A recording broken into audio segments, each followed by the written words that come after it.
Bed Bath & Beyond stock absolutely crashed today after having recent successes. What is going on, everyone? My name is Radies, and in this video we're going to be talking about the stock, ticker symbol BBY, Bed Bath & Beyond, and talk about what happened today, where the stock is going in my predictions, as well as what I think is going to happen tomorrow when the market opens. If you're new around here, please consider subscribing. I'm on a mission to hit 2,000 subscribers, and I've been pumping out videos recently about all this crazy news, so again, I do appreciate all the support. Let's get right into it. So if you don't already know, Bed Bath & Beyond actually closed at a loss of 36%. The stock started trading today in the morning at $41. It peaked today at around, $47, and right now it closed at $33.64. After hours, it hasn't really done much. It is at pretty much the same thing. It's at break even. Again, at the time I'm recording this video, there's nothing really going on, no crazy news, but here's what's going on, which is actually kind of interesting. So, Bed Bath & Beyond, like I said, has been completely demolished today and has actually, today is the biggest dip it's ever seen in one single day since the company has been public, which again, very interesting. So one thing to note is, a little less of 2/3 of the actual shares are sold short. So this can easily be a target for people wanting to short squeeze the stock. Again, if you aren't already aware of a short squeeze, I'm going to quickly explain it just because this does really matter for the stock. But again, a short squeeze, pretty much what happens is people can actually short a stock. So basically, if I am going to be shorting a stock, I am saying, hey, I predict that the stock is going to go down in value, and if that does happen, I'll be making money. What happens is when the majority of the shares of a stock get shorted, that leaves a lot of room for people to continuously buy the stock. And what happens is when people are buying the stock and pumping up the value, people who are shorting the stock have nothing to do other than buy the stock back so they can make less losses and they can actually drive up the price and again balance out their losses, and again they in certain cases actually have to buy the shares back because they shorted the stock. Okay, again, with that being said, this is pretty much a potential short squeeze that we can be seeing sometime soon.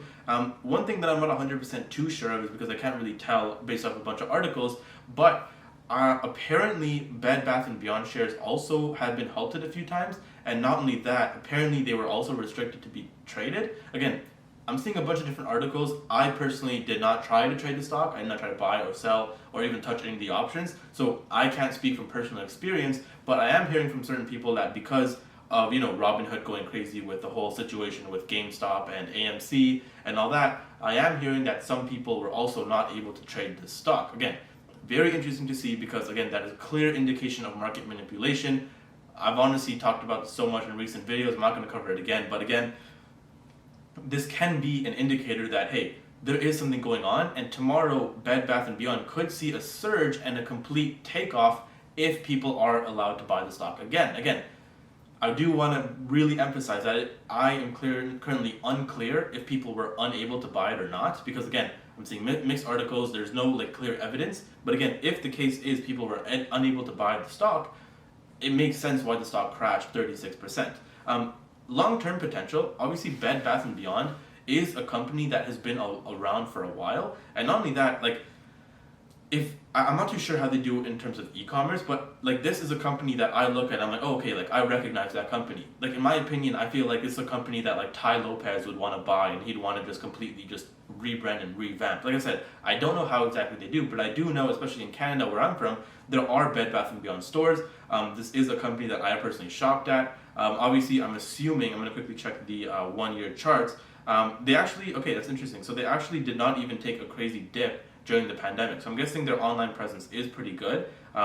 Literally a year ago, the stock was at $15. It did take a bit of a dip. It was even trading at around $3, $4 a share around March of last year when the pandemic did start. But again, it looks like it has rallied up. And again, if you're looking at the max charts, Bed Bath & Beyond actually used to trade at around $74. So it is interesting to see, will this company make a complete comeback and maybe even reach new heights? Again, depending on the short squeeze, anything is possible, so I'm not going to rule anything out, but in my opinion, I feel like this is a company that could even be a potential long-term buy and hold. Like I said, me personally, I'm not going to be buying and holding the stock, especially not right now. I kind of want to wait for things to cool off and to see what's going to happen with all these crazy things, lawsuits going on with Robinhood, etc., etc. So let's see what happens. Other than that, that's pretty much my opinion on Bed Bath & Beyond, what I think about it, and I had to talk about the stock because, again, there is a short squeeze potential, and it did go down 36% today. My name is Radies, and like I said, I'm trying to get 2,000 subscribers, so please help me out if you can. If you did enjoy this video, make sure you leave a like, hit that subscribe button, and hit that notification bell so you never miss a video. And until next time, remember, stay seeking success.